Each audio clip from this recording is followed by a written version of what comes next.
رسول الله خذ بيدي يا إمام الرسل يا سندي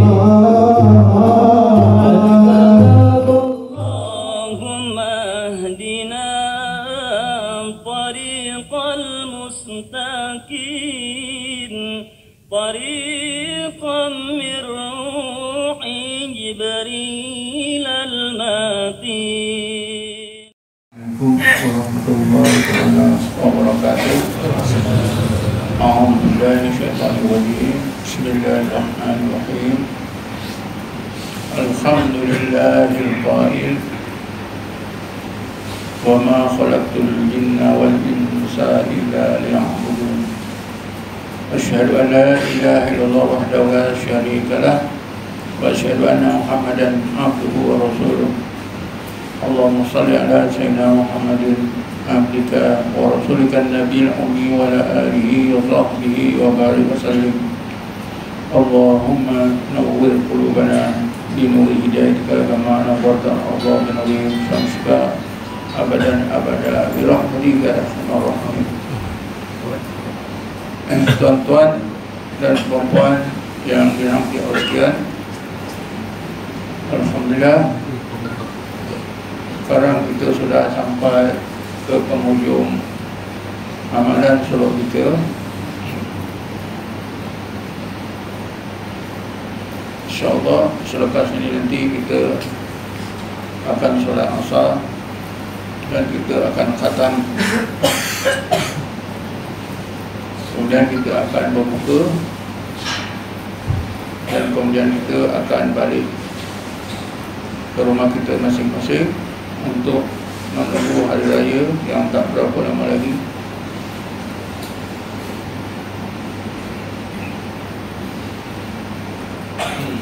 Tadi saya bacakan ayat 56 surah Zariyat, yang mana ayat ini sudah dimaklumi oleh tuan-tuan dan puan-puan sekalian.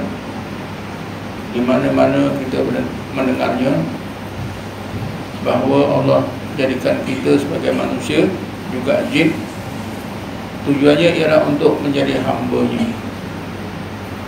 Di manusia-manusia yang beriman, beramal soleh, mereka itulah manusia yang menjadi hamba Allah Subhanahu wa ta'ala. Tercapailah tujuan mereka dijadikan oleh Allah sebagai manusia. Kalau jin, sempurnalah tujuan mereka dijadikan oleh Allah sebagai jin.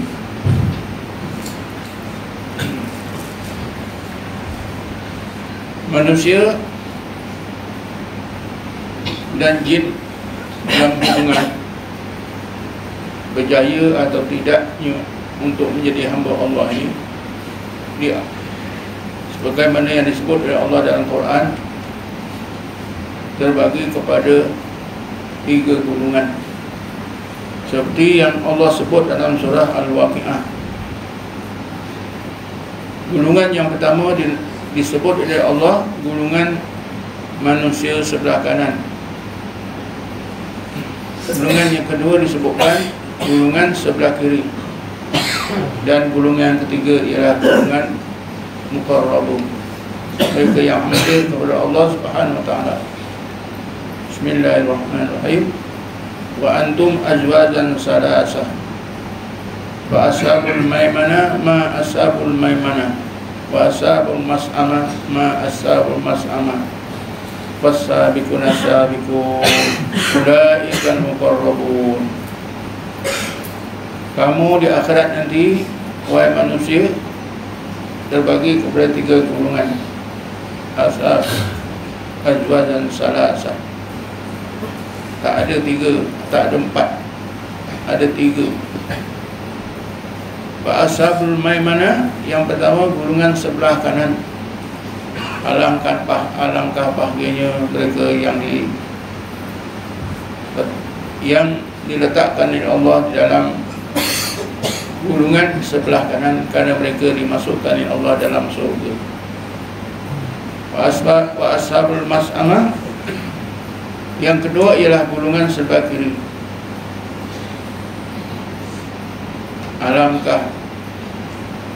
Alangkah deritanya mereka yang berada di sebelah kiri, manusia yang berada di sebelah kiri, karena mereka dimasukkan oleh Allah dalam neraka. Ini adalah orang-orang kafir.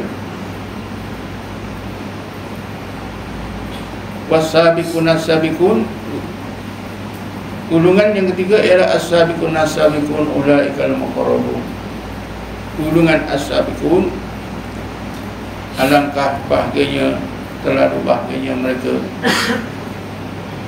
yang disebut, yang diletakkan oleh Allah dalam golongan as-sabiqun ulaikal muqarrabun. Mereka adalah orang-orang atau manusia yang hampir kepada Allah Subhanahu wa taala. Di jannatin na'im, mereka diletakkan oleh Allah dalam jannatin na'im. Sullatum minal awwalin wa qalilun minal akhirin. Ramai bilangan zaman awal dan sikit bilangan mereka zaman yang akhir, menurut tafsiran setengah ahli tafsir. Saya selalu juga sudah sebutkan 3 golongan manusia ini dalam kuliah-kuliah saya. Tapi mengambil sempena penutupan suluk kali ini, biarlah saya sebutkan sekali lagi. Sekiranya tuan-tuan masih ingat, dengan segah, biarlah ingatan itu bertambah ingat, bertambah segah. Kalau sekiranya sebaliknya ada di antara tuan-tuan dahulu, dapatlah juga ingat.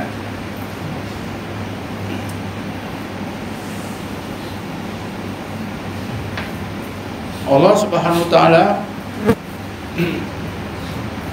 telah tegaskan kita dijadikan manusia tujuannya untuk menjadi hamba-Nya. Bukanlah Allah Subhanahu wa taala biarkan begitu saja. Pandai-pandailah kamu macam mana nak jadi hamba. Aku dah beritahu kamu, wahai manusia, aku jadikan kamu untuk menjadi hamba-Ku. Pandai-pandailah kamu nak jadi hamba Aku. Bukan begitu. Tapi Allah Subhanahu wa taala ajarkan kepada kita menerusi agama yang dibawa oleh Nabi kita Muhammad SAW. Begitu juga agama-agama samawi, agama langit yang dibawa oleh nabi-nabi dan rasul-rasul sebelum Nabi kita Muhammad SAW.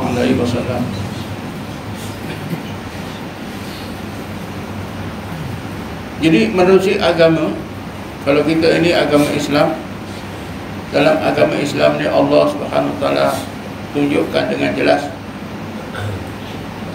jalan agamanya, macam mana kita nak jadi hamba yang sebaik-baiknya. Dan ini telah ditegaskan oleh Allah. Tuan-tuan pun masih ingat, tegaskan oleh Allah, qad tabayyana ar-rusdu minal ghayy. Yang betul dan yang salah itu sudah terang di dalam agama Allah Subhanahu wa taala. Jadi marilah kita terus saja fikirkan macam mana kita nak menjadi hamba Allah yang sebaik-baiknya. Berdasarkan kepada apa yang disebut oleh Allah tadi, manusia di akhirat nanti terbagi kepada 3 golongan. Ashabul maimanah, ashabul mas'amah, dan al-muqarrabun. Kita sepatutnya bukan saja mau menjadi hamba Allah dengan niat alah aku tak, asal aku jadi hamba Allah cukuplah. Hamba Allah yang curut pun tak apa, asal aku jadi hamba Allah. Tapi apa yang dikehendaki oleh Allah ialah supaya kita menjadi hamba-Nya yang sebaik-baik hamba-Nya. Dicontohkan oleh Allah dalam Quran, manusia yang menjadi sebaik-baik hamba-Nya ialah nabi-nabi dan rasul-rasul. Misalnya Allah Subhanahu Wa Taala sebut secara terang tentang Nabi Ayub, Nabi Sulaiman alaihissalam dengan sebutan yang sama. Bismillahirrahmanirrahim. Ni'mal abdu innahu awwab. Ayub alaihissalam adalah sebaik-baik hamba-Ku. Sesungguhnya Ayub alaihissalam itu awwab, awabun ila rabbi. Nabi Allah Sulaiman juga dapat title yang sama. Ni'mal abdu innahu awwab. Sulaiman alaihissalam itu adalah sebaik-baik hamba-Ku, kerana sesungguhnya Sulaiman alaihissalam itu awab ila rabbih, awab kepada Tuhannya Allah Subhanahu wa ta'ala.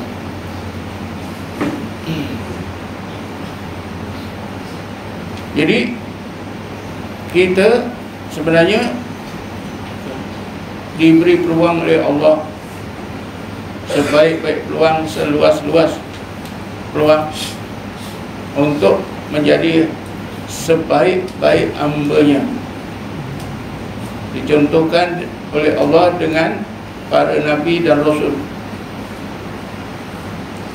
Kalau dalam Quran dicontohkan, ya, minan nabiyyin wasiddiqin wasuhada wassalihin wa hasuna ulaika rafiqa.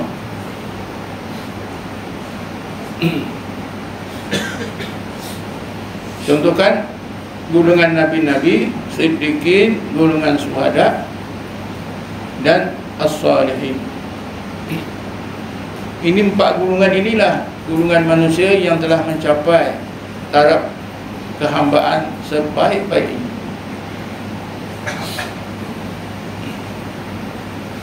Sebab itu mereka yang boleh mengikut jejak langkah mereka akan dapat mentaati Allah Subhanahu wa ta'ala, dan insya-Allah mereka juga akan menjadi sebaik-baik hamba Allah. Bismillahirrahmanirrahim. Wa man yuti'illaha wa rasulahu ulaika ma'al ladzina an'ama Allahu 'alaihim minan nabiyyin wasiddiqin wasyuhada wassalihin wa hasuna ulaika rafiqa.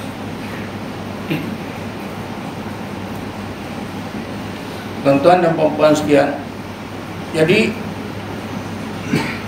kita yang belajar ilmu tasawuf, beramal dengan tarekat, sepatutnya mempunyai cita-cita.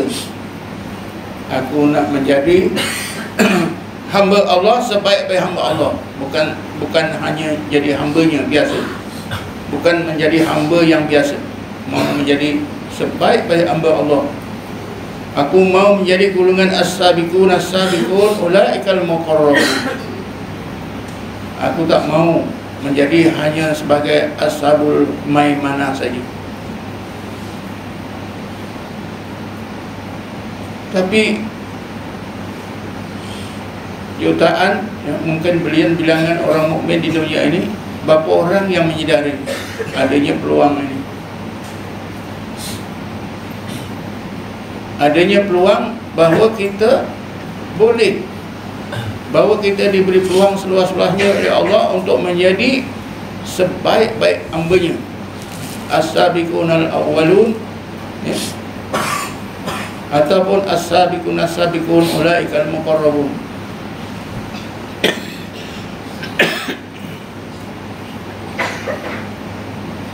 Allah Subhanahu wa ta'ala Allah Subhanahu wa ta'ala telah pun menyiapkan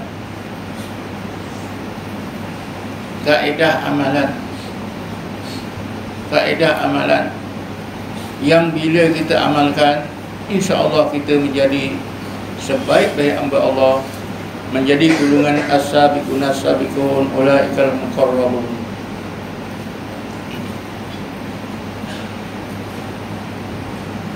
Antaranya ialah Allah Subhanahu wa taala perintah kita supaya berzikir.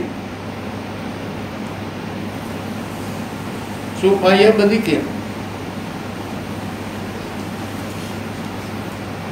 Karena itulah maka amalan zikir adalah amalan yang paling banyak disentuh oleh Allah dalam Quran. Tidak ada amalan yang lebih banyak disentuh oleh Allah dalam Quran melebihi daripada amalan zikrullah.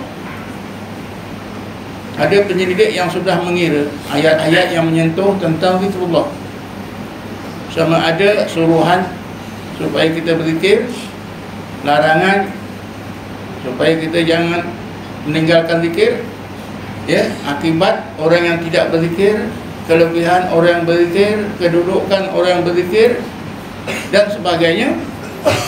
Ada ulama yang sudah penyelidikan lebih daripada 63 ayat.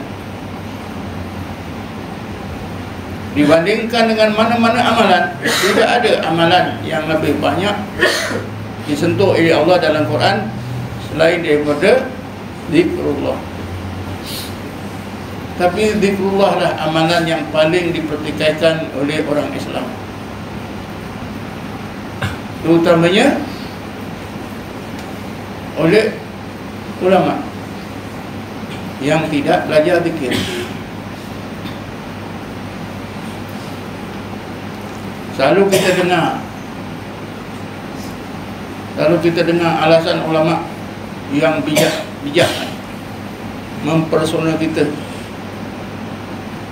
Rukun Islam 5 saya dah amalkan, rukun iman 6 saya dah pegang teguh. Perlu ke saya nak berzikir lagi? Bila ulama cakap begini, yang dengar orang ramai, iya juga.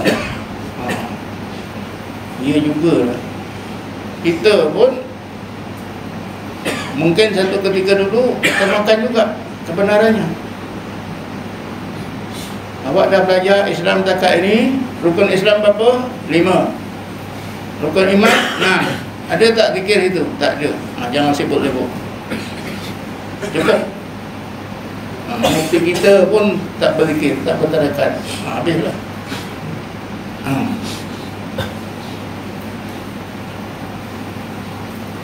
Tuan-tuan dan puan sekalian, jadi Allah Subhanahu wa taala telah siap sediakan untuk manusia yang mau menjadi hamba Allah sebaik-baiknya.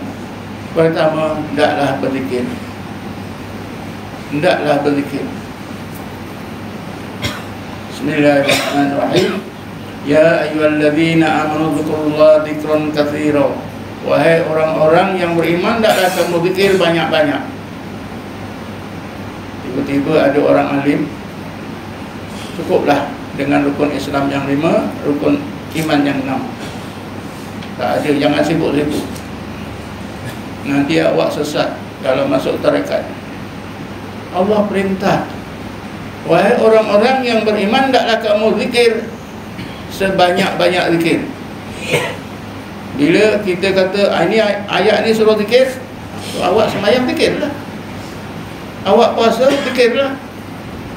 Awak sedekah, zikirlah. Awak jadi driver taksi, ya, ambil orang sana, hantar orang sana, dapat duit, dapat pahala. Itu zikirlah. Zikir jawari. Habis zikir dalam tarekat, mana ada tarekat? Tapi sekarang dah kurang lah, ya. Sekarang ni dah kurang sebab pensyarah-pensyarah universiti ramai yang ikut tarekat, ramai yang berzikir. Mereka sudah melaungkan tarekat ini daripada Menara Gading, ya. Jadi kalaulah ustaz-ustaz ni di universiti sudah melaungkan ya tarekat, akhirnya mereka ini pun, mereka yang menentang tarekat ini pun berkurangan. Malahan mula sedar. Saya sendiri mengikuti seorang profesor, dalam bidang Islam. 30 tahun dahulu sebelum saya pencin, memang anti tarekat. Tasawuf itu bagus, belajarlah, tapi tarekat tak perlu, nanti kamu jadi sesat. Dari satu masa ke satu masa, sekarang sudah berubah. Sudah berubah. Masa 30 tahun. Apa kata orang ini? Oh, tasawuf itu bagus, tapi tak cukup dengan bertasawuf saja, kena bertarekat, kerana tarekat itu amalan bagi tasawuf. Alhamdulillah, kita berdoa 30 tahun. Kalau saya sebut, tuan-tuan mesti kenal, tak payahlah sebut. Jadi Allah Subhanahu Wa Taala sediakan untuk kita, untuk menjadi hamba-Nya itu, supaya kita pertama sekali kita membanyakkan zikir. Wahai orang-orang yang beriman, hendaklah kamu berzikrullah sebanyak-banyaknya. Guru saya terangkan dalam kuliah macam ini pada muridnya, banyak macam mana, kira 1 juta ke 3 juta ke 10 juta ke, walaupun 100 juta, kalau masih ingat yang lain itu zikir sikit. 100 juta sekalipun, kalau ingat yang lain itu sedikit. Zikir yang banyak itu ialah zikir yang hanya ingat Allah saja.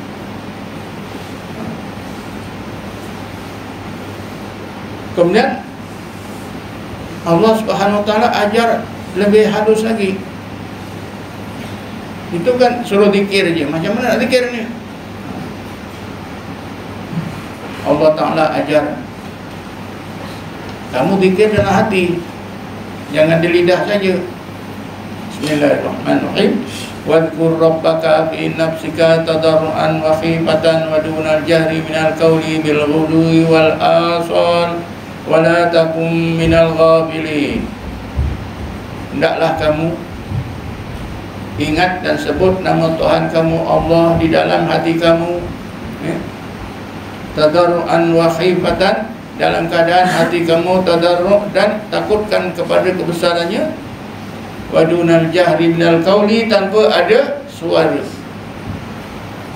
Kita ambil tarikat nakam dia, tarik kita zikir dalam hati Allah, Allah tak ada suara.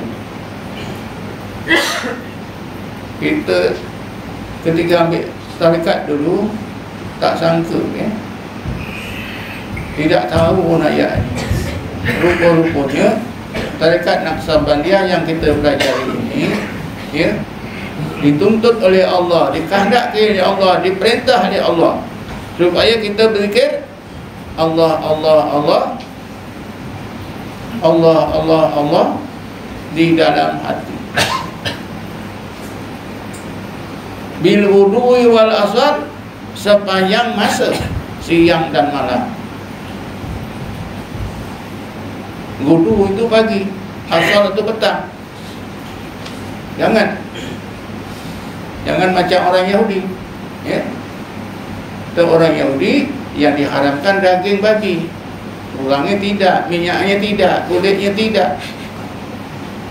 Jadi bila kita dengar bil wudui wal asar, kita pun zikir petang saja sikit, pagi sikit, tengah hari tak, malam tak. Sebab itu kita kena belajar. Kata Syekh Fahrul Razi, makna wudu wal asal itu, wudu itu pagi itu mewakili seluruh siang, asal itu mewakili seluruh malam. Jadi maksudnya sepanjang masa siang dan malam.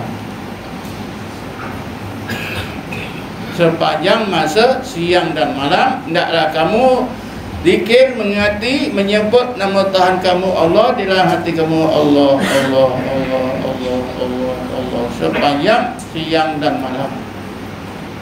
Lalu perintah ini telah dilakukan, diajarkan oleh Rasulullah kepada para sahabat, dilakukan oleh para sahabat.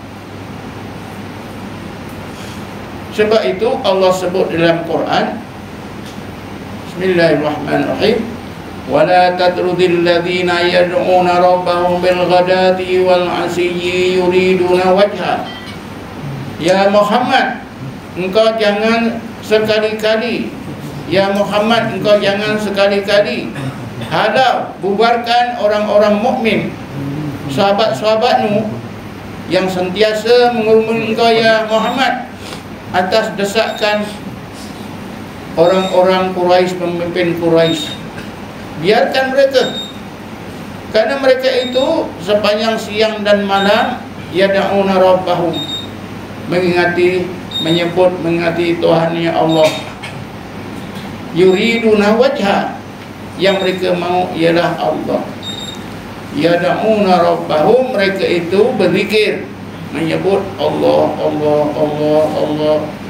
Bil ghudwi, yad'una rabbahum bil ghadati wal asyi, siang dan malam. Yuriduna wajha, yang mereka mahu Allah. Bila Allah rekodkan perangai, amalan sahabat, amalan zikir sahabat seperti ini, memang betul. Sahabat Nabi itu semasa di Mekah berzikir siang malam. Allah tidak bohong. وَلَا تَطْرُدِ الَّذِينَ يَدْعُونَ رَبَّهُمْ بِالْغَدَاةِ وَالْعَشِيِّ يُرِيدُونَ وَجْهَهُ.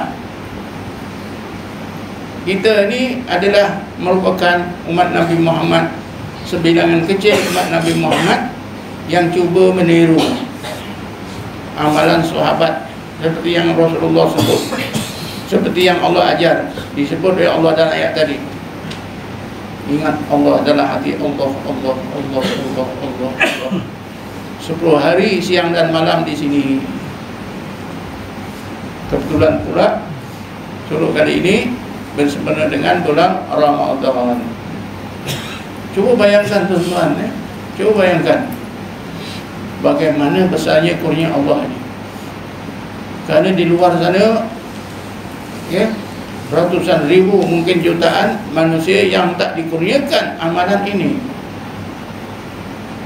Kalau kita sedar hal ini, tentulah kita sangat bersyukur kepada Allah.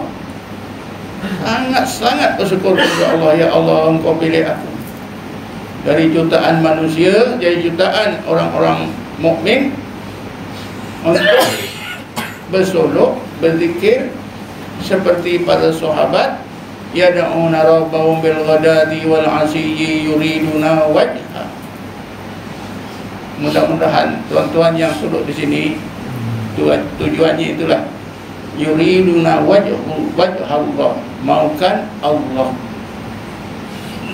Sebab itu tuan-tuan, Allah syaratkan bagi kita orang mukmin untuk mendapat uswah hasanah daripada Allah, daripada Nabi Muhammad, mesti kita maukan Allah. Bismillahirrahmanirrahim. Laqad kana lakum fi Rasulillahi uswatun hasanatun liman kana yarjullaha wa yawmal akhirah wa dzakarallaha katsiran. Nak dapat uswah hasanah zahir dan batin daripada Nabi, mesti maukan Allah. Seperti sahabat tadi, yuriduna wajha. Kalau kita ada syarat ini, macam mana kita nak dapat? Nak dapat uswah hasanah daripada Allah, daripada Nabi?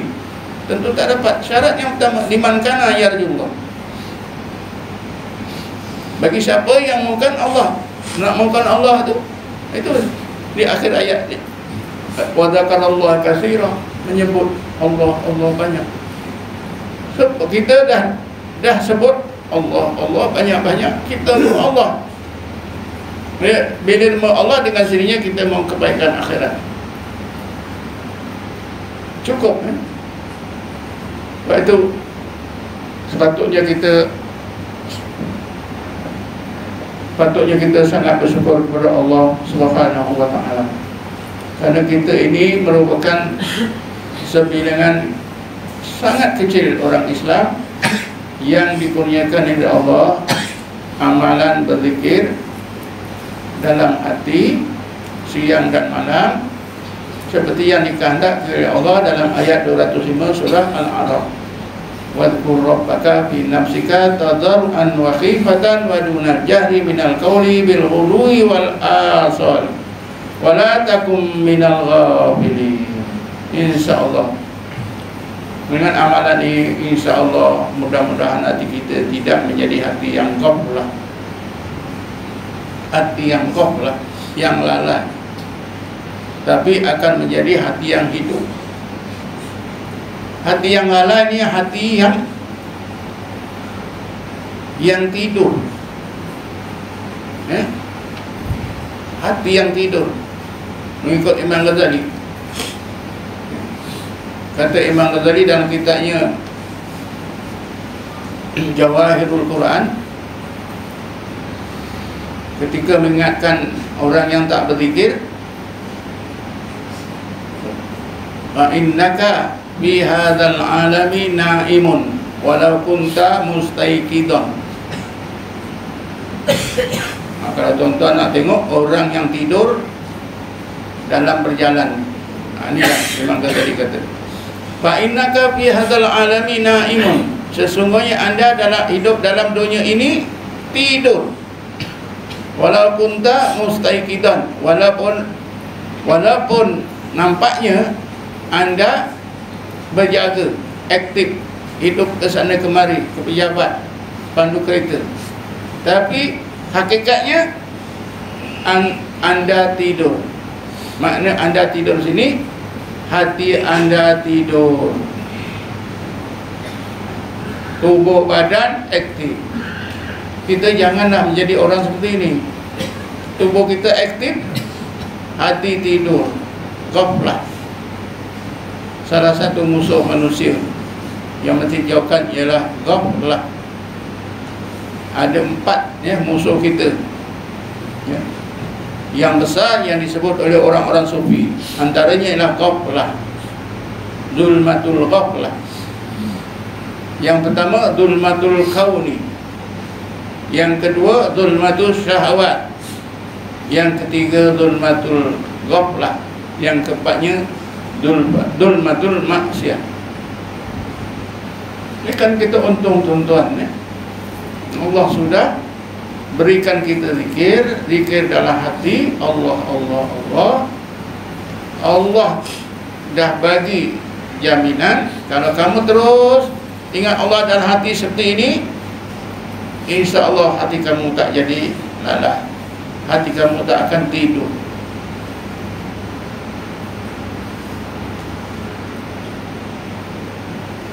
Bila kita dah berzikir ya, menurut perintah Allah dalam ayat 205 surah Al-A'raf, kata Syekh Razi, memanglah ayat ini asalnya ditujukan kepada Nabi kita Muhammad SAW, diwajibkan atas diri Nabi zikir dalam hati Allah. Tapi Syekh Razi kata kewajiban tersebut juga diwajibkan, dikenakan ke atas umatnya. Maknanya Nabi wajib berzikir dalam hati Allah, kita pun wajib, umatnya pun wajib. Sebab kata Syekh Razi, berdasarkan qarinah lafziyah ya, qarinah lafaz-lafaz dalam ayat ini menunjukkan umatnya juga wajib. Kerana berzikir dalam hati inilah satu-satunya amalan zikir yang boleh mengelakkan hati jadi ghaflah, mengelakkan hati jadi tidur. Jadi wajib. Sesudah kita dikurniakan oleh Allah zikir dalam hati Allah dikurniakan amalan suruh dah datang kemari ya. Maka berarti kita ada peluang. Biasalah tuan-tuan ada orang yang beramal ni kadang-kadang ada yang berjaya, ada yang gagal. Orang bersolok saya bersolok dulu sama-sama saya, orang lelaki 16 yang lulus 12 orang, 4 orang tak lulus. Tak lulus itu bukan Bukan guru tu marah, bukan kerana guru tu benci, bukan kerana guru tu tak mau supaya dia supaya yang 4 orang ni tak lulus. Ada sebab-sebabnya. Ada sebab-sebab. Sebab kita bersolok sini, berzikir sini, nampaknya alam biasa je lah surah ni. Tapi bagi siapa yang menyedari, bila kita solok di sini, berzikir, rupanya alam di sini lain. Saya tak mau menyebutkan, nanti takut jadi fitnah. Sekarang ni viral kan. Cakap ini 1 minit dah sampai kat 2. Tengok ni, Dr. Jahid dah kata alam surah dia kat sana tu alam lain.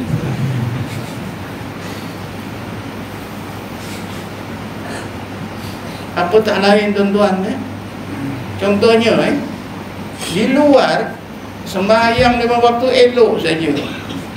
Bacaan apa saja boleh buat.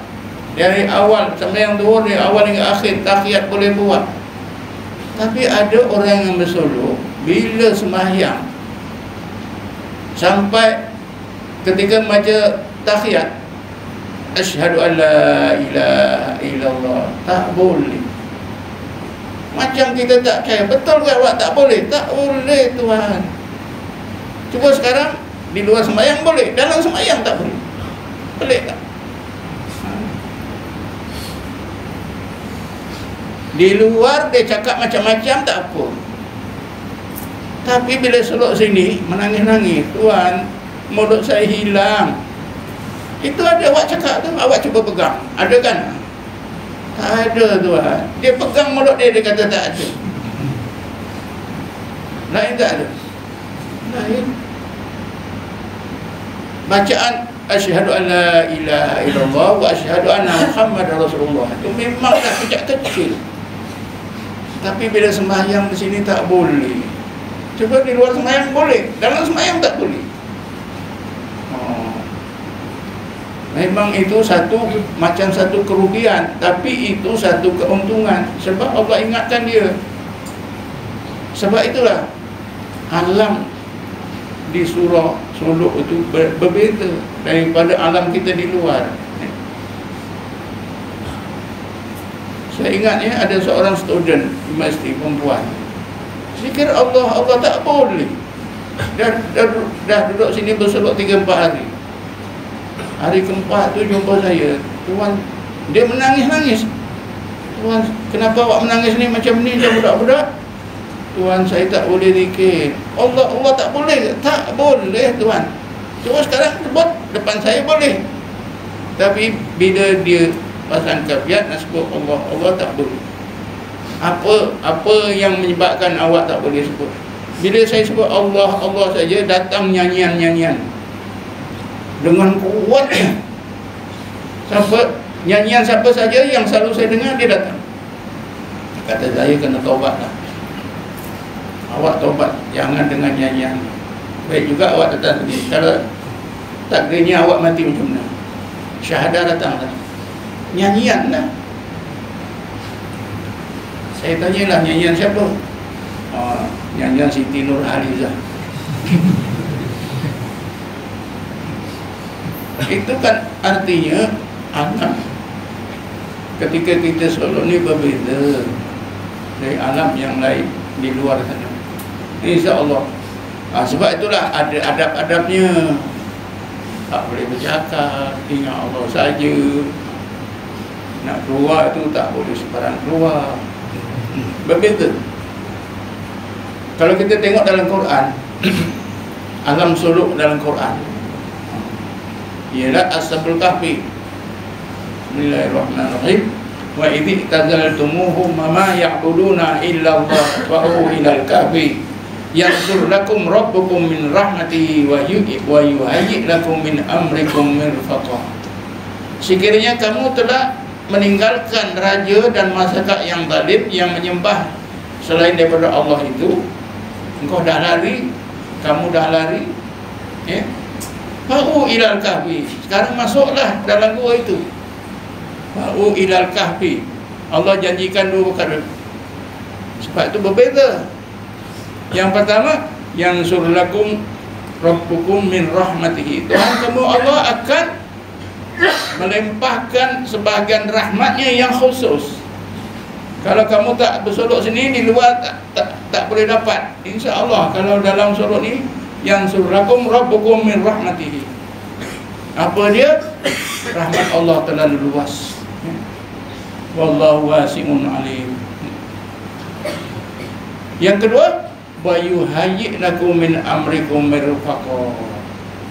Tuhan kamu Allah akan membantu mengurus urusan hidup kamu, zahir batin kamu, dunia akhirat kamu, dengan sehingga kamu dapat kejayaan sebaik-baik kejayaan.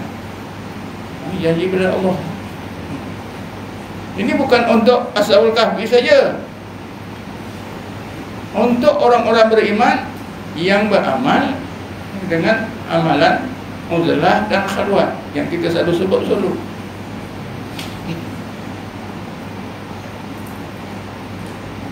Kan berbeza.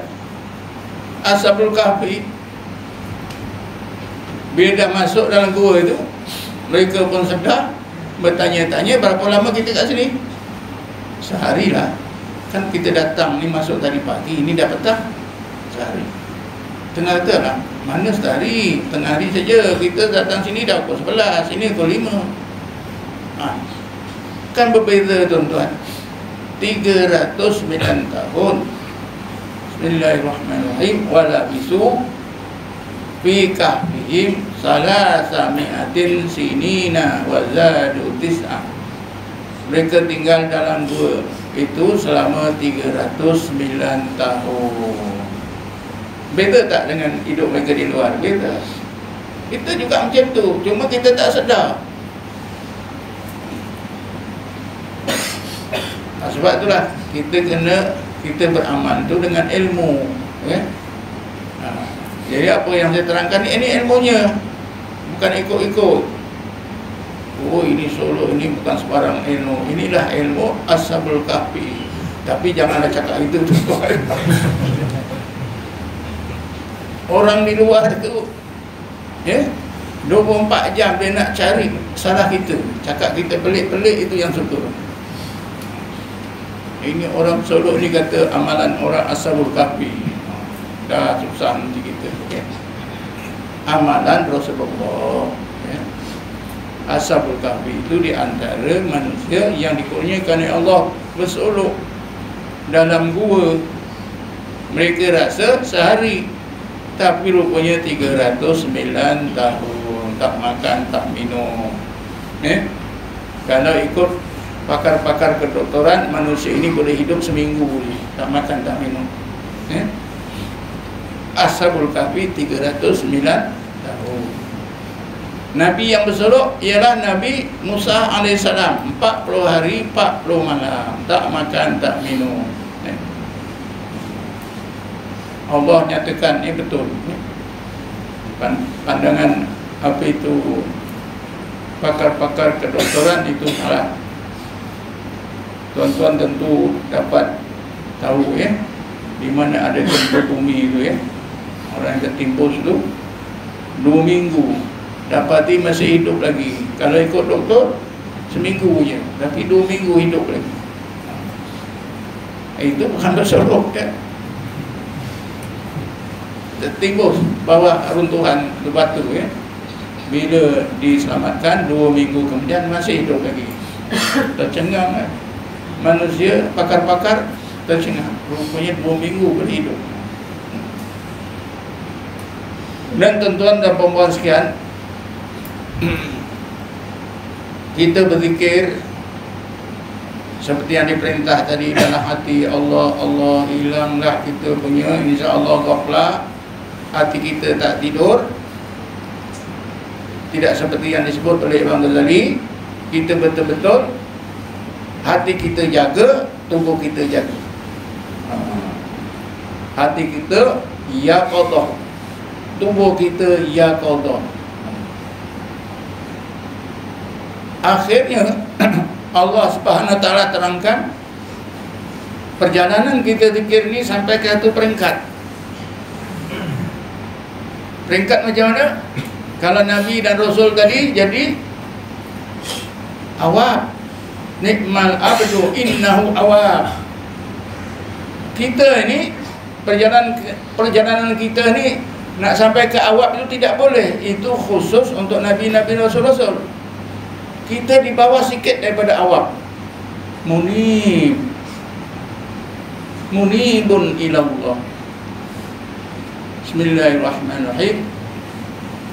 Qul innallaha yudhillu man yasha wa yahdi ilahi man anab. Ya Muhammad, kau ajarkanlah kepada umatmu, sesungguhnya Allah akan menyesatkan orang-orang manusia-manusia yang dikehendaki untuk disesatkan, wa yahdi ilahi man anab, dan Allah sentiasa memberi hidayat kepada orang-orang manusia-manusia yang munibun ilahi. Anaba yunibu munibun. Maknanya kita berzikir ini, proses kita berzikir bersuluk ini, kita Allah harapkan supaya kita dapat mencapai inabah, menjadi seorang munibun. Bukan setakat taubat.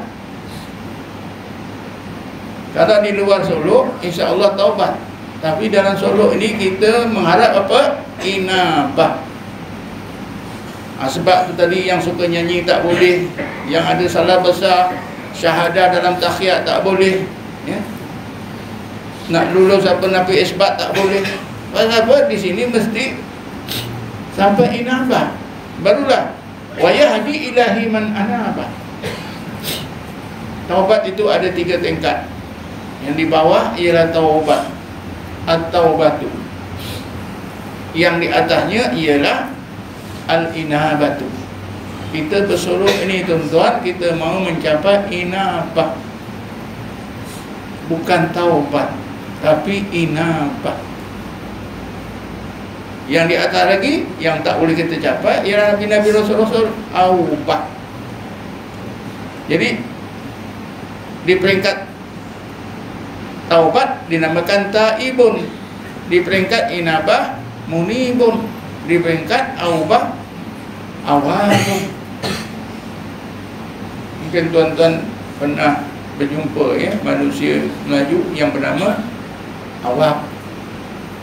Ustaz Awab, kawan saya dulu, ya, Ustaz Awab. Pening juga kita cari kenapa nama Awab ni. Rupanya Awab ni nama yang baik, ya. Jadi itulah kita dalam proses berzikir, dalam bersuluh ini, Allah harapkan mudah-mudahan taubat kita meningkat ke tingkat inabah. Faham tak? Bila sampai ke tingkat inabah, kalau kita nak tahu sampai ke tidak kita bersuluh ini, sampai ke tidak taubat kita ni meningkat ke tingkat inabah, kalau kita nak tahu, boleh. Kita baca ayat yang sesudah ini. Tadi ayat tak salah saya, ayat 27 surah Ar-Ra'd. Ayat 28 surah Ar-Ra'd, Allah berfirman, ya, setelah wa yahdi ilahi man anab alladzina amanu wa tatma'innu qulubuhum bidzikrillah ala bidzikrillahi tatma'innul qulub. Orang yang mencapai inabah, yang menjadi munibun ilallah itu ialah orang-orang yang beriman, beramal soleh, hati mereka mutmainah dengan zikrullah. Rata-rata pertama, kedua ada. Ciri pertama alladzina amanu ada. Ciri kedua wa amilus salihat, ini ada. Walaupun tak disebut di dalam ayat ini dengan sendirinya mesti ada, ya. Ini ada ciri pertama, kedua ada, ramai umat Nabi Muhammad. Tapi wa tatma'innu qulubuhum bidzikrillah, inilah ciri ketiga. Jadi tuan-tuan yang bersuluk boleh periksa. Yang pertama, kedua tu insya-Allah ada, ya. Tapi yang ketiga, Wa tatma'innu qulubuhum bi dzikrillah. Hati mereka itu mutmainnah dengan zikrullah. Ala bi dzikrillah tatma'innul qulub. Ketahuilah, tidakkah dengan zikrullah itu hati jadi mutmainnah. Coba cari dalam Quran ada amal lain yang jadikan hati mutmainnah selain daripada zikir. Tak ada. Jadi kita boleh tahu diri kita ini, cek lah sendiri ya. Aku ni datang bersolok ni dapat tak mencapai taubat, meningkat taubat aku ni daripada taubat atau batu kepada inabah, daripada taibun kepada munibun. Cara tadi berpandukan pada ayat ni, ayat 28 surah Ra'd ya. Beriman alhamdulillah ada, beramal soleh ada, tapi wa tatma'innu qulubuhum bi dzikrillah. Ini tak ada. Masih kuat ingat rumah, ingat pejabat, ingat kerja, ingat itu, ingat ini, macam-macam. Ya, ada 3 tuan-tuan ya. Beriman, beramal soleh, hati kita mutmainnah. Ketika mengingati Allah tu Allah. Sebab itulah tak ada obat yang paling mujarab lebih daripada mengingati Allah ya? Tak ada obat yang paling mujarab ya, selain daripada mengingati Allah Subhanahu wa ta'ala. Sebab bila ingat Allah betul sampai tingkat mutmainnah, semua penyakit selesai. Semua penyakit selesai. Kan sekarang orang sibuk pakar-pakar perubatan sibuk macam mana sekarang. Masalah sosial semakin bertimpa-timpa, macam mana nak buat. Kerana sekarang maksiat sudah dekat ujung jari. Orang buat maksiat ni ujung jari. Duduk-duduk dalam bilik seorang-seorang. Dulu, kalau dulu kena keluar. Sekarang jadi macam mana ni? Macam mana? Allah Ta'ala dah bagi tahu ya. Alladzina amanu wa tatma'innu qulubuhum bi dzikrillah. Ini saja. Orang yang beriman, beramal soleh, berzikir, ingat Allah sampai hati mutmainnah. Inilah jawapannya. Bila hati kita sudah berzikir, sudah mutmainnah dengan zikrullah, apa yang Allah janjikan? Apa yang Allah janjikan kepada kita? Yang Allah janjikan ada disebut ni pada ayat 27 hingga 30 suratul Fajr.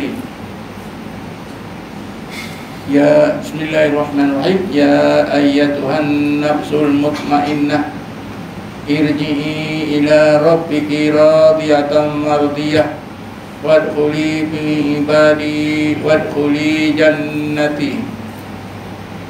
Saya fikir kalau hari ini tuan-tuan dapat jemputan agung untuk berbuka puasa, bagi susah tuan-tuan nak lepaskan peluang. Ada apa pun mesti pergi juga. Betul tak? Kalau saya lah dapat, saya pun tak melepaskan peluang. Pertama nak tengok Istana Negara. Selalu lalu lalang besarnya, cantiknya macam mana dah. Kalau lah hari ini saya dapat surat ya, hari Selasa, hari Rabu besok berbuka dengan agung, memang saya tak akan lepaskan peluang, InsyaAllah. Tetapi ya, ayat tadi Allah jemput kita. Bila kita dah berzikir, bersolok dan solok ni, kita dah betul-betul ada 3 ciri: beriman, beramal soleh, hati kita mutmainnah. Allah jemput. Ya ayyatuhan nafsul mutmainnah irji'i. Allah jemput. Cuma suratnya tak ada lah. Inilah InsyaAllah. inilah ayat inilah ya, jemputan. Tapi jemputan yang paling mahal ini, yang paling berharga, paling bermakna, manusia tak tahu. Ini besok kalau dah mati je, tentulah orang mati semua kepada Allah. Pergi ke sana. Memang ada makna macam itu. Tapi ada ahli tafsir yang menafsirkan, masa kita hidup lah, kalau dah mati buat apa? Ini ditujukan kepada orang yang hidup, yang hatinya mutmainnah. Irji'i ila rabbiki. Kalau nak kata istana Allah, yang Allah bina, apa saja makan minum, apa saja rahmat nikmat yang Allah beri, tak tercakap kita tu. Irji'i ila rabbiki radiyatan mardiyah. Kita dapat 5 kurniaan Allah. Bila kita bersolo hati kita mutmainnah tadi, kita dapat 5 kurniaan daripada Allah. Pertama, irji'i ila rabbiki. Kedua, radiyatan mardiyah. Radiyatan mardiyah. Kedua dan ketiga, fadkhuli fi ibadi, masuklah dalam kumpulan hamba-hamba tu. Bukan sebarang hamba, sebaik-baik hamba. As-sabiqunal awwalun minal muhajirin wal ansar, atau as-sabiqun ulaikal muqarrabun. Allah pilih kita, fadkhuli fi ibadi, silakan Ustaz Faiz, engkau aku pilih dalam kumpulan hamba-hamba tu, engkau masuklah. Fadkhuli jannati, masuklah dalam surga. Ada 5. Pertama, kita dapat kurniaan daripada Allah. Allah hampirkan diri kita kepadanya. Irji'i ila rabbiki. Jadi golongan muqarrabun. Sebab itulah orang berzikir ni, setengah orang sufi kata, ahlu zikri ahlullah wa khasatuhu wa julasa'uhu. Ahli zikir itu ialah ahlullah, ahli Allah, wa khasatuhu, orang-orang yang khusus di sisinya, wa julasa'uhu, orang-orang yang duduk berkaitan dengannya. Tapi jangan bayangkan kerana Allah itu tidak ke tempat. Kalau Wahabi, Allah itu ke tempat mana? Dekat Aras. Dekat Aras. Itu jauh. Dia turun ke dunia ni pun malam, 3 suku malam saja. Kerana mereka berpegang dengan hadis Nabi, yanzilu rabbuna ila sama'i dunya hina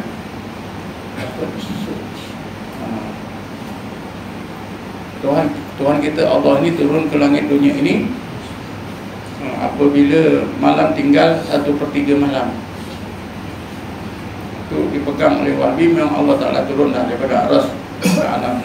Tapi kita ada sunnah wal jamaah bukan macam itu. Yang disebut turun itu ialah rahmat Allah.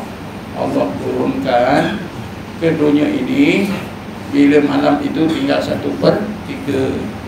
Sebab itu sangat baik kalau kita bangun dalam pukul 4 malam atau 3 malam.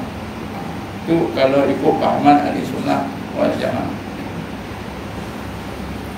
Jadi bila kita bersolok, berzikir, hati kita mutmainnah, tercapailah inabah, maka Allah kurniakan kepada kita 5 kurniaan. Pertama, irji'i ila rabbiki, marilah kamu ke Tuhan kamu Allah. Inilah menjadi as-sabiqun ulaikal muqarrabun. Kita kan tak sangka tuan-tuan. Saya dulu belajar dengan Isa pun tak tahu ayat ni. Tak tahu. Tapi bila dah beramal bertahun-tahun buat suluk, rupanya hebat amalan yang Allah ajar. Yang amalan zikir dalam Naqsabani yang diajar oleh Imam Isa dan rupanya hebat. Bila kita tengok ayat-ayat ini sebahagiannya. Dalam Quran banyak lagi ayat-ayat yang lain. Irji'i ila rabbiki, kembalilah kamu kepada Tuhan kamu Allah. Jadi golongan muqarrabun. Kembali kenal, sebenar-benar kenal. Inilah dalam ilmu dikatakan ilmu ma'rifatullah. Bila Allah sendiri yang ajar kepada kita, irji'i ila rabbiki. Bahasa Quran macam itu, tapi tafsirannya macam mana? Tafsirannya macam mana? Antara orang yang dipanggil oleh Allah, irji'i ila rabbiki, lalu dikurniakan oleh Allah ma'rifatullah, ialah Nabi Musa. Nabi Musa diwajibkan suluk 40 hari 40 malam yang disebut oleh Allah dalam ayat 142 surah Al-A'raf. Bismillahirrahmanirrahim. Wa wa'adna Musa salasina lailatan wa atmamnaha bi asrin fatamma miqatu rabbih arba'ina lailah. Kami janjikan kepada Musa alaihissalam bahawa kami akan kurniakan kepadanya kitab Taurat. Tapi sebelum itu hendaklah Musa alaihissalam meninggalkan Bani Israel beruzlah dan berkhalwat di Bukit Tur Sina selama 30 hari 30 malam. Lalu kami tambahkan lagi dengan 10 hari 10 malam, maka genaplah masa yang ditetapkan oleh Tuhan Allah 40 hari 40 malam. Ayat 143, falamma ja'a Musa limiqatina wa kallamahu rabbuhu qala rabbi arini andur ilaik qala lan tarani walakin dur ilal jabali fa in istaqarra makanahu fasawfa tarani falamma tajalla rabbuhu lil jabali ja'alahu dakka wa kharra Musa sa'iqa falamma afaqa qala subhanaka tubtu ilaika wa ana awwalul mu'minin. Maka apabila Musa alaihissalam telah habis menjalani masa yang telah ditetapkan oleh Tuhannya Allah, wa kallamahu rabbuhu, Tuhannya Allah bercakap dengannya, maka ketika itu Nabi Musa berdoa kepada Allah, Rabbi arini andur ilaik, ya Allah, Engkau tunjukkanlah, bagilah peluang aku nak tengok zat-Mu dengan mata kepala aku. Maka Allah jawab dengan firman-Nya, qala lan tarani, ya Musa, engkau tak boleh nampak aku dengan kedua matamu, walakin dur ila jabali, akan tapi engkau renungkan Bukit Tur Sina dan sekitarnya. Sekiranya Bukit Tur Sina dan sekitarnya itu ada seperti engkau lihat, nampak, nasai engkau akan nampak aku. Falamma tajalla rabbuhu lil jabali, maka apabila Tuhannya Allah mendahirkan ayat kewujudan zatnya yang wajib wujud melalui Bukit Tur Sina, ja'alahu dakka, menjadikan Bukit Tur Sina itu dalam pandangan mata kepada Nabi Musa hilang lenyap, tak ada, panak. Bukit Tur Sina itu hilang, panak. Wa kharra Musa sa'iqan, Nabi Musa sendiri pun rasa hilang wujud diri, jadi lemah, hilang, jadi jatuh, panak. Falamma afaqa, maka apabila Musa alaihissalam sudah sedar daripada panaknya, qala, segera dia berkata, subhanaka, Maha suci Engkau ya Allah, tubtu ilaika, aku serah diri daripada aku menjadi hamba-Mu sebaik-baik hamba-Mu ya Allah, wa ana awwalul mu'minin, aku rasa ya Allah inilah permulaan aku mukmin sebenar. Nabi Musa itu Nabi dan Rasul.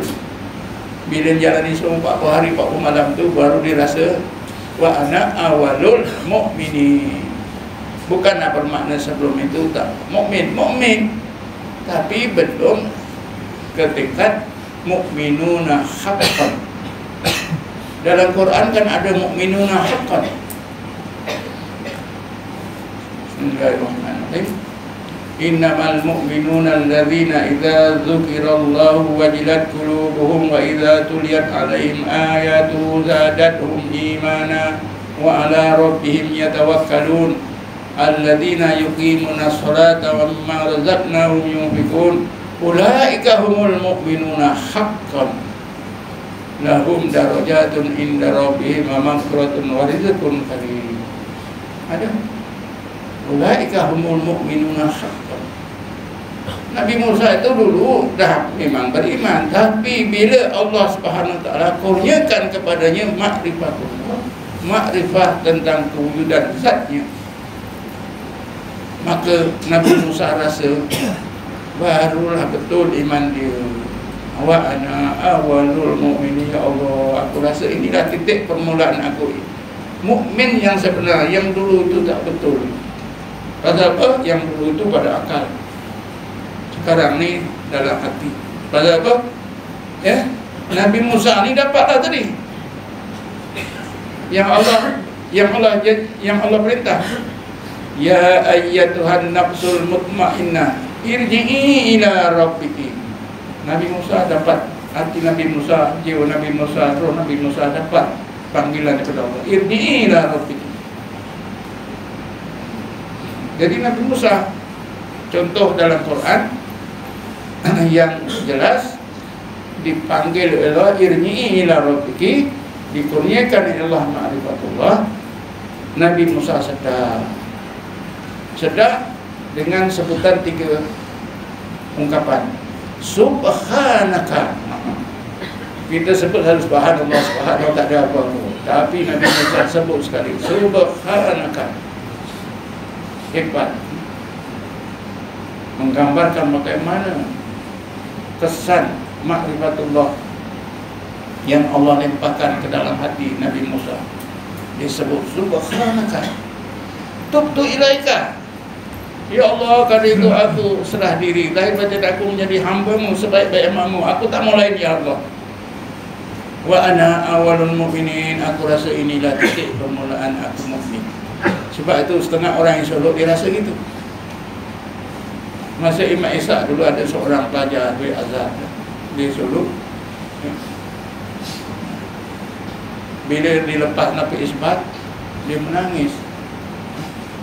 Imam Ishaq tanya kenapa? Aku, Tuan, saya rasa Tuan baru betul iman saya. Selama ni saya tak pedulikan Allah. Itu antara bahasa dia. Orang yang solok, kalau betul-betul dia solok, Allah dapat panggilan daripada Allah, irji'i ila rabbiki, insya-Allah. Kalau umat Nabi Muhammad ada tak? Dapat panggilan tadi, ya ayyatuhan nafsul mutmainnah. Ada tak umat Nabi Muhammad yang dapat panggilan? Ada. Cuba kita baca ayat 190 dan 191 surah Al Imran. Bismillahirrahmanirrahim. Inna fi khalqis samawati wal ardi wa ikhtilafil laili wan nahar la ayatil li ulil albab alladzina yadhkuruna Allaha qiyaman wa qu'udan wa 'ala junubihim wa yatafakkaruna fi khalqis samawati wal ardi Rabbana ma khalaqta hadza batila subhanaka wa qina 'adzabannar. Dua ayat ini walaupun ringkas tapi sudah cukup kalau kita faham. Inilah sahabat Nabi, umat Nabi Muhammad yang bersolok. Cuma kalimah solok aja tak sebut. Kenapa kita kata mereka bersolok? Karena Allah sebut alladzina yadhkuruna Allaha qiyaman wa qu'udan wa 'ala junubihim wa yatafakkaruna fi khalqis samawati wal ardh. Ulul albab itu yang orang-orang mereka, orang-orang mukmin. Mereka itu sentiasa berzikir dalam apa juga keadaan mereka, berdiri ke duduk, berbaring, jaga ke mau tidur. Sambil itu mereka tafakkur terhadap ayat-ayat Allah yang ada di langit dan di bumi. Cuma perkataan solok aja tak ada. Mereka ni tuan-tuan, ulul albab ni berzikir terus, tafakkur terus. Tentulah mereka dalam keadaan uzlah, khalwat. Kalau duduk di rumah, pergi ke pasar, pergi ke ladang, tentu tak boleh. Sebab itu pengajaran Quran tu bukan mestinya ada kalimahnya, ada maknanya, sudah mengadari. Cuba kita fikir, mereka ini sentiasa berzikrullah. Alladzina yadhkuruna Allaha qiyaman wa qu'udan wa 'ala junubihim. Biasa berzikir dan apa juga keadaan hidup mereka, berdiri ke duduk ke baring. Ya. Tengah ahli tafsir kata jaga ke tidur. Satu masa dulu kawan saya sekolah Islam, dia buat statement pada wartawan, ini sesat ni siapa berzikir dalam kelambu. Saya kata zikir dalam kelambu ni ada dalilnya, dalam Quran ada. Saya bacakan ayat ni, alladzina yadhkuruna Allaha qiyaman wa qu'udan wa 'ala junubihim. Ulul albab itu ialah mereka yang sentiasa berzikir dalam apa juga keadaan mereka, berdiri, duduk, berbaring. Kalau negara kita ni berbaring memang dalam kelambu lah. Betul tak? Itu sebab kelambu. Ada isyarat di situ. Ya. Memang susah tuan-tuan ya. Jadi begitulah ya. Ayat tadi, ulul albab itu zaman Nabi ialah sahabat. Mereka ini boleh berzikir terus menerus karena mereka meninggalkan rumah. Uzlah. Bukan kita saja sahabat itu tinggalkan rumah, bukan karena nak cari makan di masjid. Sebab Ashabus Suffah itu saya baca dalam kitab Khilyatul Awliya, bukan orang yang miskin-miskin, orang kaya pun ada datang ke masjid itu, duduk di masjid kerana nak beribadat, berzikir, baca Quran. Memang ada orang miskin yang tujuannya dapat makan, kerana orang Islam akan hantar makanan kepada Rasulullah. Rasulullah suruh bagi-bagi. Pada masa itu susah hidup tuan-tuan, susah. Jadi sahabat-sahabat ini setengah sahabat yang memang orang berada ya, tinggalkan kerja, tinggalkan niaga, tinggalkan ladang, duduk di masjid. Mereka inilah yang disebut oleh Allah alladzina yadhkuruna Allaha qiyaman wa qu'udan wa 'ala junubihim wa yatafakkaruna fi khalqis samawati wal ardh. Akhirnya mereka ini dapat jemputan daripada Allah. Ya ayyatuhan nafsul mutmainnah. Sebab itulah kita dapati hujung ayat ni, mereka berkata Rabbana ma khalaqta hadza batila subhanaka faqina adzabannar. Cuba kita baca ayat yang ayat 190. Bismillahirrahmanirrahim. Inna fi khalqis samawati wal ardi wa ikhtilafil laili wan nahari ayatil liulil albab. Sesungguhnya di dalam kejadian-kejadian yang di langit dan di bumi, di dalam peredaran masa malam dan siang, terdapat ayat-ayat Allah yang dapat disaksikan, dilihat oleh pandangan hati ulul albab. Kenapa ulul albab ni dikurniakan Allah memandang, mengenal Allah melalui ayat-ayat yang tersirat dalam kejadian di langit, di bumi? Disebabkan, jawabannya, disebabkan mereka ini bersolok. Kenapa kita tahu mereka bersolok? Sebab mereka ni terus-menerus berzikir siang malam dan apa juga keadaan. Cuma kalimah solok itu tidak ada, kalimah uzlah khalwat itu tidak ada. Tapi kita fahamlah. Takkanlah kita tak boleh faham. Ini ulul albab ni tak ada kerja lain dah. Zikir saja, tafakkur saja dalam apa juga keadaan. Tentulah kita dapat membayangkan dengan jelas. Oh, kalau gitu tentu mereka tak kerja.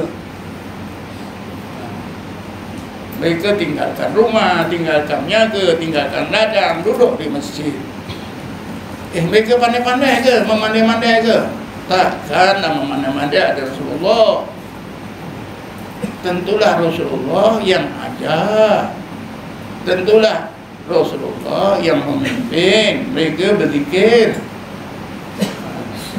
Kerana Rasulullah ada. Takkanlah mereka di ulul albab ni pandai-pandai aja tuan-tuan, terus berzikir, tak berhenti ikut suka hati. Tentunya mereka sudah belajar daripada Rasulullah SAW. Jadi suluk ni sunnah Nabi. Sunnah Nabi itu ada dua. Allah berfirman dalam Quran, kalau kamu kasih kepada Allah, ikutlah aku, kata Nabi. Bismillahirrahmanirrahim. In kuntum tuhibbun Allah fattabi'uni yuhibbukumullah wa yaghfir lakum dzunubakum. Sekiranya kamu kasih kepada Allah, Nabi kata, fattabi'uni, ikutlah sunnahku. Sunnah Nabi itu ada dua, sunnah yang lahir, kita dah ikut. Ramai orang boleh ikut sunnah yang batinnya. Sunnah yang batin antaranya inilah, ya, berzikir, bersolok. Berzikir, bersolok. Nabi solok tak? Nabi bersolok. Itu tadi sahabat. Dalam hadis Muslim, ya tengok, ya, hadis Muslim. Dan terjemah tu pun, terjemahan hadis Muslim pun ada. Ya. Karena hadis tentang Nabi bersolok ni, di permulaan, ya, dalam permulaan muka-muka yang awal, itu Sahih Muslim. Ya. Di dalam Sahih Muslim disebutkan bahawa Rasulullah SAW di akhir bulan Ramadan, 10 akhir bulan Ramadan, Rasulullah akan masuk ke dalam khibahnya. Masuk dalam khibahnya. Khibah itu dihuraikan dalam tu syarah tu, ialah satu kemah kecil yang dibuat daripada kulit binatang yang cukup Nabi duduk seorang. Jadi Nabi bersolok bila masanya? Bulan Ramadan 10 akhir. Cuma kita ni buat 15 sampai 25. Ya. Kalau 10 akhir nanti kita balik dalam kampung nak buat kuih. Lagi pun jalan susah nanti. Sebab tu saya pada 15 balik 25. InsyaAllah jalan tak sibuk, ya. Kita ada kesempatan 4-5 hari untuk siap-siap hari raya. Kita tak usah cakap ini tak ikut Rasulullah. Kalau ikut Rasulullah betul, ya, 10 akhir. Kita ada akal pandai-pandai, ya. Ada setengah orang tu pelik betul, ya. Bila kita sebab Allahumma ajirna minan nar, Rasulullah tak ajar macam ni. Awak tukar, Allahumma ajirni minan nar. Kan kita dah belajar bahasa Arab. Ajirni itu saya, ajirna itu kami. Kalau ada Rasulullah tak marah Rasulullah.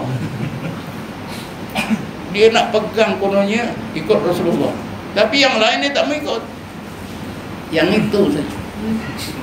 Saya pernah tu, Ustaz tak boleh ajirna, Rasulullah tak ajar ajirna. Kata saya, Imam Ghazali cari ulama macam ni, tak jumpa-jumpa. Rupanya ada di sini.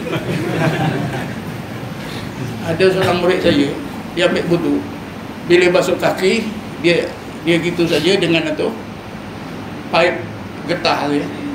Ada seorang hamba Allah, tak sah wudu awak macam ni, itu bukan basuh. Benganglah murid saya. Lain kali kalau jumpa orang macam ni, awak cakap, Imam Ghazali cari ulama macam awak tak jumpa-jumpa, rupanya ada di sini.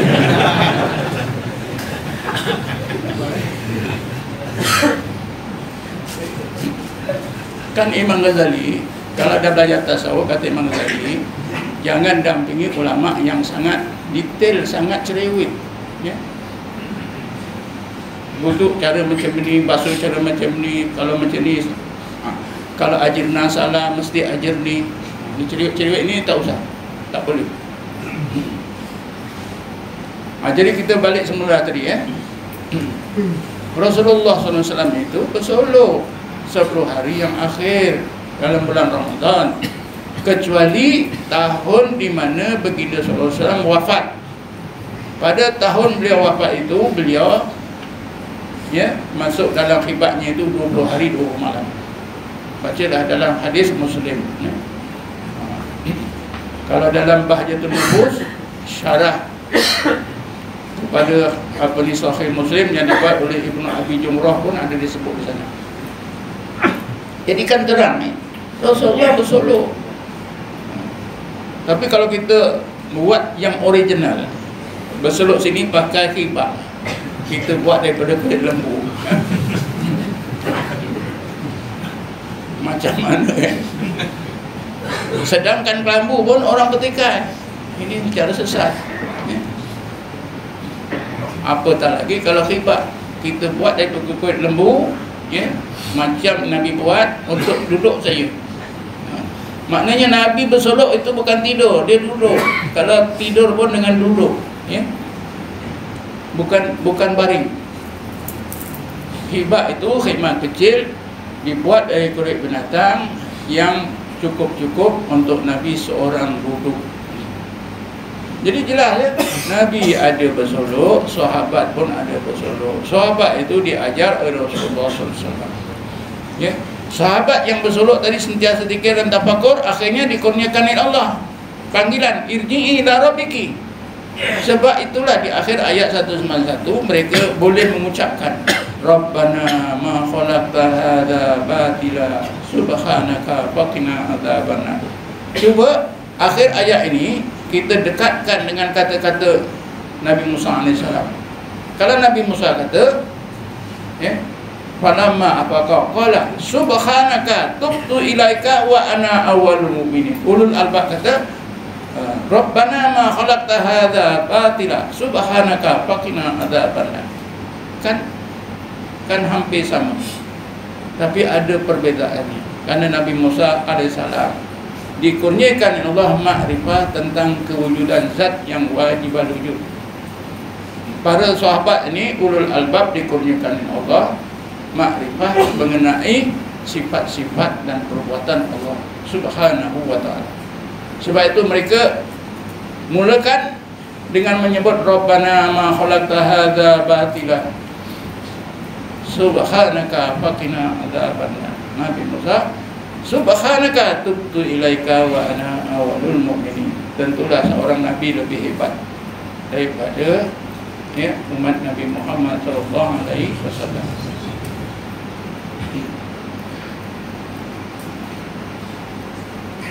Saya dah bercakap lebih 1 jam agaknya. Dah buang-buang.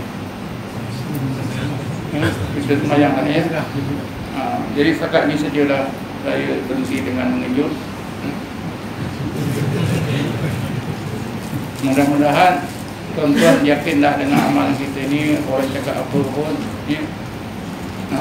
Cuma saya harap balik nanti berhati-hatilah, ya. Jangan laju-laju. Memanglah tekan minyak tu 180 pun ada. Nak mengelak dari apa? Daripada ditangkap oleh apa tu?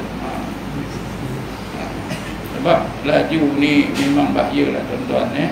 Buat padan-padan lah, ya. Berdoa mudah-mudahan kita selamat pergi dan balik macam biasa. Ada solok di sini dulu, ada seorang ahli kita balik, ya, langgar lembu. Tapi tak ada apa-apa lah. Cuma kita rosak-rosak.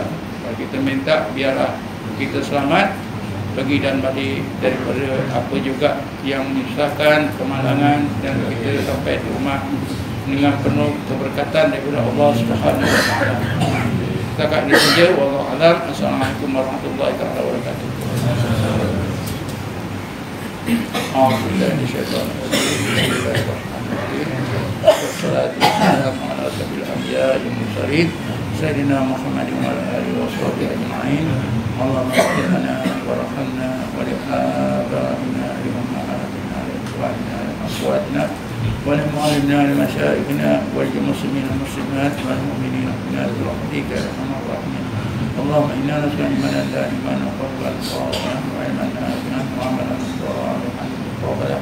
Allahumma inna al-haqqa haqqan warzuqna ittiba'ahu wal batila batila warzuqna ijtinabah.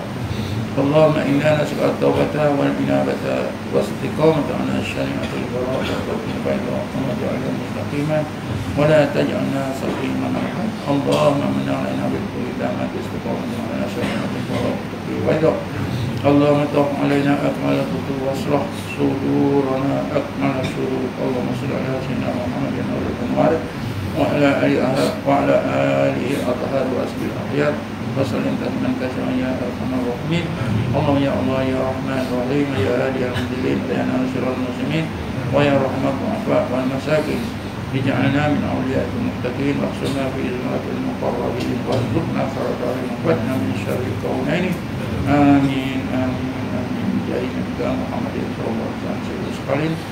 اللهم نور قلوبنا بنور دينك إنك تهدي أوضاعنا بالعافية ويسير أمورنا بنور التوفيق واستجب دعاءنا بنور رحمتك يا أرحم الراحمين ربنا آتنا في الدنيا حسنة وفي الآخرة حسنة وقنا عذاب النار ربنا آتنا من لدنك رحمة وهب لنا والسلام وصلى الله على سيدنا محمد النبي الأمي وعلى آله وصحبه وسلم والحمد لله رب العالمين.